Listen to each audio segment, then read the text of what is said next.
Oh, Factorio. The factory must grow. When I close my eyes, I dream of conveyor belts. There are biters in my base. Hans retrieve the flamer. The heavy flamer. And other such things that Factorio players say. I've been exploring Factorio recently at the request of one of my funders, and I'm excited to tell you the story of my 4 failed factories and what I learned from them, both in regards to Factorio and how I relate to Factorio. It's a story with 2 parts, and while that second part is a bit of a special tool that will help us later, part 1 starts right now. Factory 1 won't last long, and it certainly won't impress, so I'll use this time to explain the basic premise of what's going on in this game to you in case you are somehow otherwise unaware.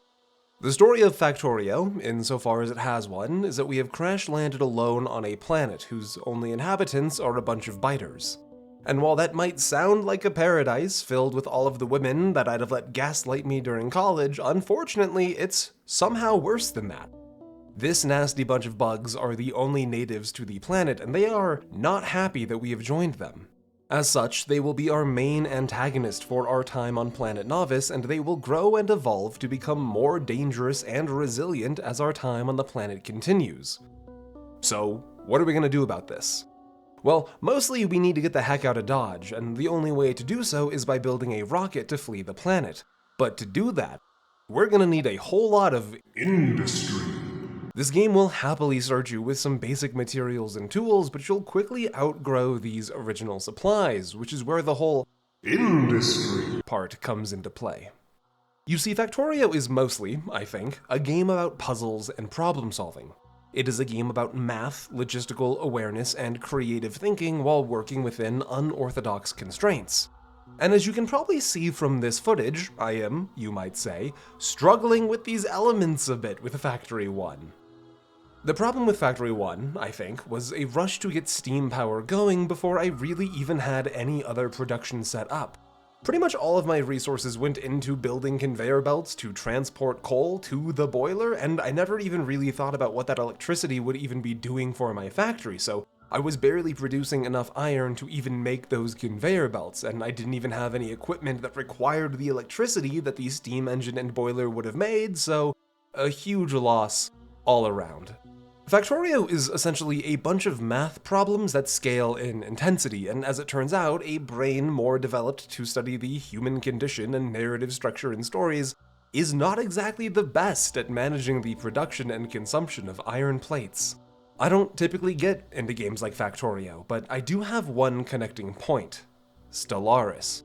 Stellaris is a game that feels remarkably similar to Factorio, despite their different tones and aesthetics, and I ended up approaching Factorio in much the same way that I had approached Stellaris when I was first learning that game. I would play until I encountered a problem I couldn't easily solve, I would identify the problem to the best of my ability, and then I would restart the game, trying my best to be aware of both the conditions that led to that problem, and also what would be required to solve that problem. Each time, I would get a little bit further and a little more competent until after a few nights of focused learning and practice, I realized I'd become pretty good at Stellaris. So, as Factory 1 slowly revealed itself to be a poorly made mess designed by a fool with a fool's brain, I decided that it was time to initiate that same practice.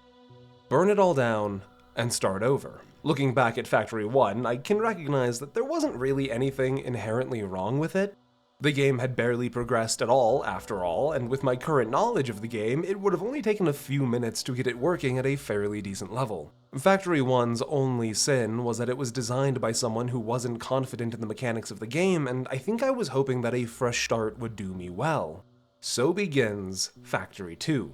Whereas Factory 1 barely got to exist for over an hour, Factory 2 made it to just shy of the 8-hour mark, so good for it, but also don't get attached. I still moved pretty quick to try and get steam power going, but I at least did it with a slightly better pace, ensuring that I had some form of automation for iron production going before full sending into a technology I couldn't use yet. It was slow, but it was going. I'm sure this footage kills the more efficient players to watch, but try not to consider this a tutorial or a how-to, dear God, please do not. Perhaps instead consider it more akin to watching a baby figuring out how walking works, and just be happy to witness my first wobbly steps. My biggest accomplishment early on was finding a way to daisy chain my coal production and consumption together.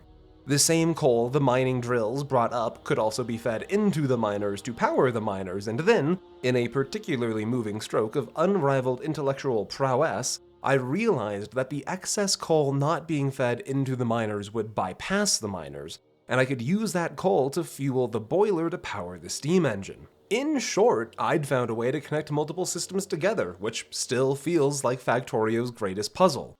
There are only 6 materials to pull from the ground. How do you do that best? What's the most efficient use of every material possible? How do you perfectly match production to consumption? Why, what are you looking to me for? I don't know. This isn't a tutorial, I said that already. I was asking you. With a more appropriate amount of iron being produced, though still clearly not enough, I was able to fully establish a transport line to move coal to my boiler, and with that, we unlocked the power of electricity, and alongside it, some new tools to reform the factory with. You see, one of the biggest demands of the pre-electric phase of Factorio is that every machine needs coal. Things like this smelter, yes, obviously, but so too with the drills themselves, and even the grabbers that move individual bits of material around. This means that the drills, for example, require both an input for the coal they consume and an output for the materials they mine. And the whole time through, these handsy little fuckers are taking their own cut of the coal. And so by using both these new electric drills and electric inserters, we not only get to save resources by not burning coal in places we don't need to, we also get the ability to clean up the factory and remove some redundant belts. There's a lot to love about Factorio, and this is maybe my favorite part. These small little boosts in productivity and effectiveness. I liked finding these early weak points in my factory like this, and it got me thinking ahead, so I started looking at the tech tree, and this is kind of where it started. An overwhelming sense of being overwhelmed. I knew this would happen. You see, Factorio is remarkably honest about itself, and nearly every bit of self-advertising the game does in its sales pitch represents that level of overwhelmation, I suppose.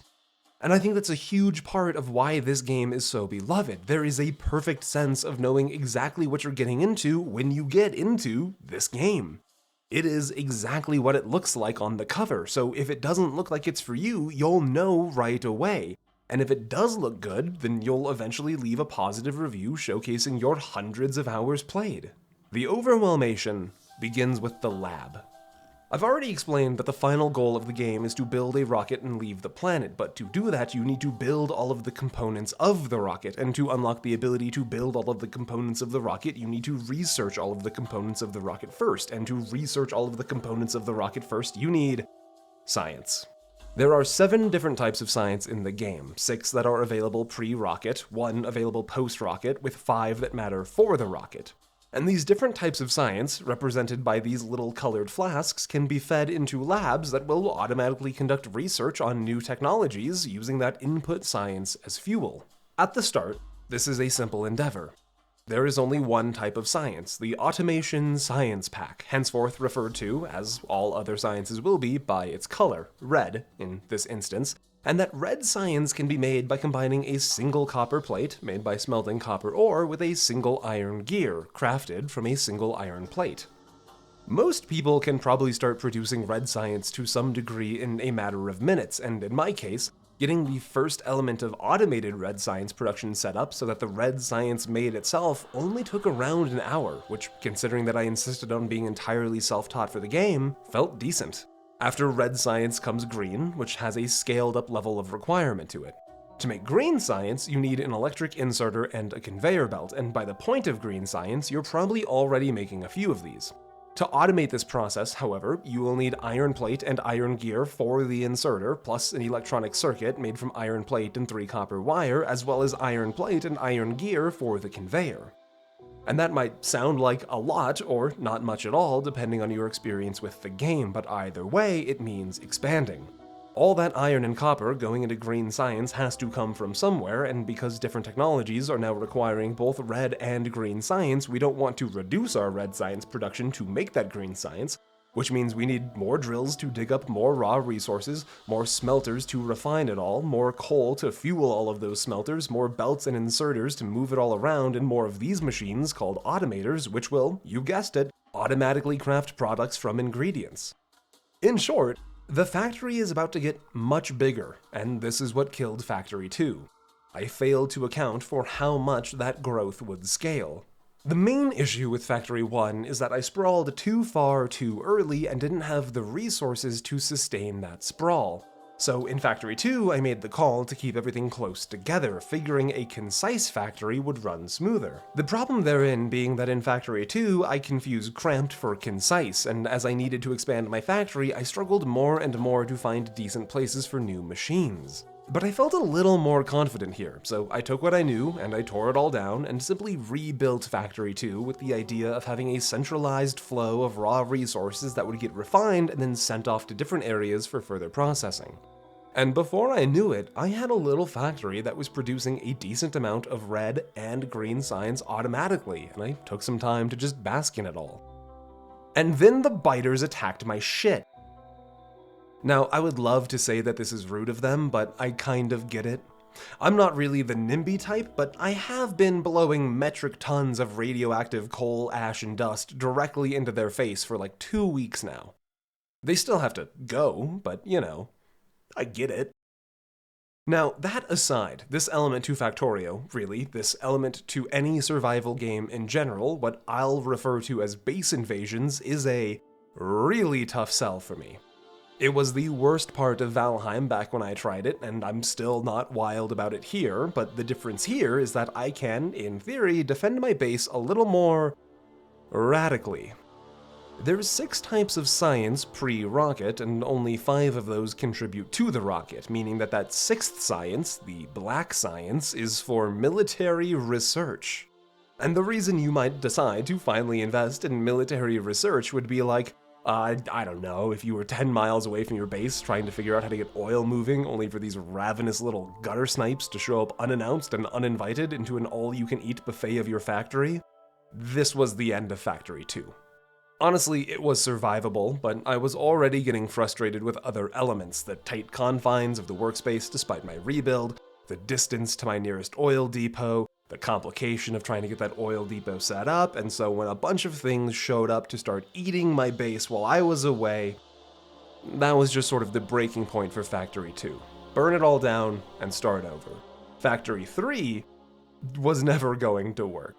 The starting deposit of coal, iron, and copper was all split up by a dense forest, but I also kind of wanted to challenge myself, and after learning that base invasions from the biters tends to follow your pollution creation, and that trees will absorb some measure of that pollution, building a factory around and through this forest seemed like a fun idea that could also be a bit of a benefit.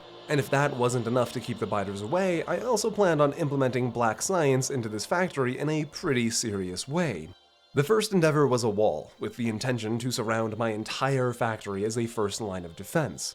It would be easier to fight off the biters if they had to chew through concrete before they could get into the factory proper. It also made sense, I thought, to install some automated defenses in the form of these turrets.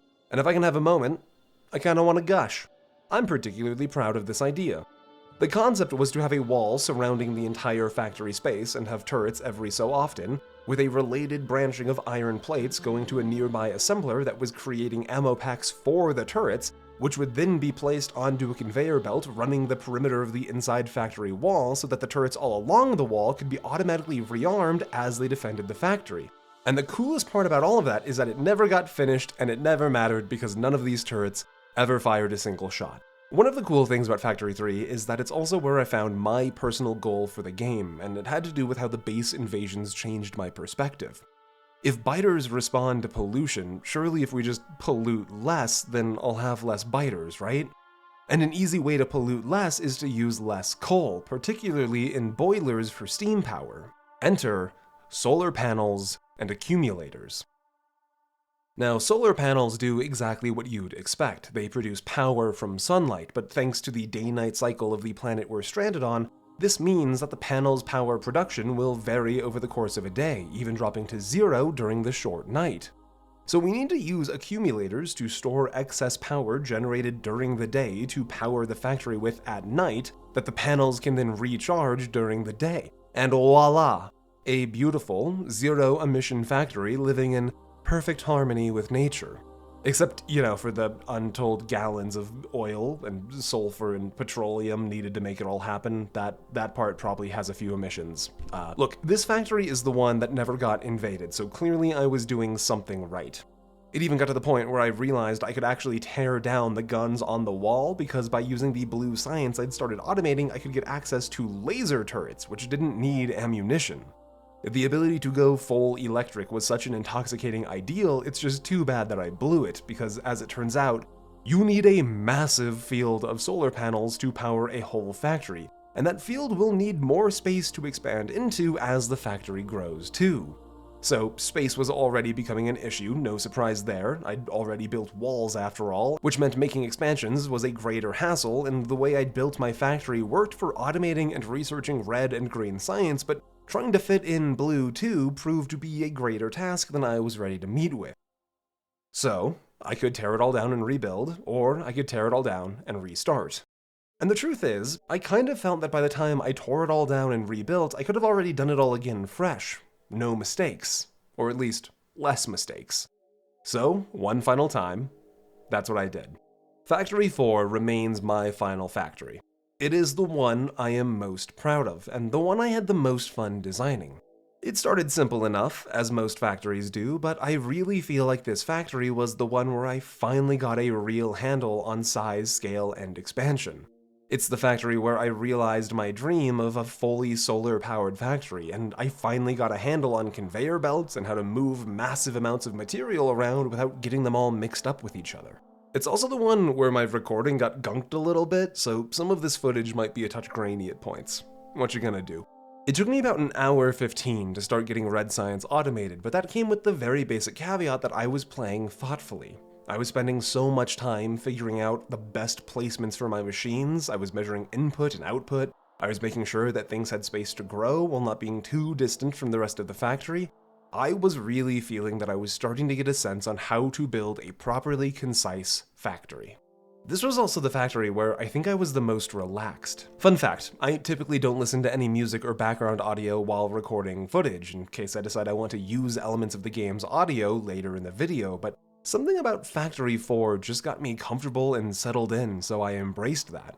Which means that across my 10.5 hours of Factory 4 footage, the audio is constantly undercut with all of the different things I like to listen to when I'm relaxing.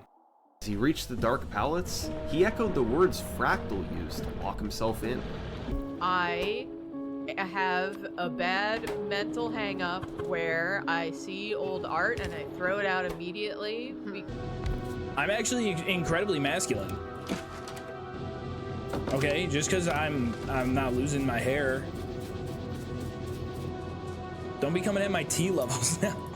Red science was easy, green science was making sense, blue science came along nicely, and I also put some focus into black science just in case. I never really got invaded in a way I couldn't handle, but I also made the choice to do away with the walls and just be a little more proactive with clearing the surrounding areas. I also made the choice to automate both solar panel and accumulator production, so pretty soon I was pretty free from the need for coal to power the factory, and I assigned this entire desert space to the east of my land as a solar farm. Whenever I outgrew the farm's power generation and storage, I was able to just grab some new panels and batteries that had been stockpiling and expand the farm. I even got to the point where I was automating purple science, the fourth and penultimate color needed to begin work on the rocket, and I started looking forward towards yellow science, the fifth and final, and after seeing the recipe to make it, that's where I chose to stop playing. Do you mind if I do that video essay thing where I interrupt the main story of the video to tell you a seemingly disconnected second story, only to then weave that new narrative into the larger whole to better define the overall point I'm trying to make? Sweet, thanks, because this is that second part I told you would happen.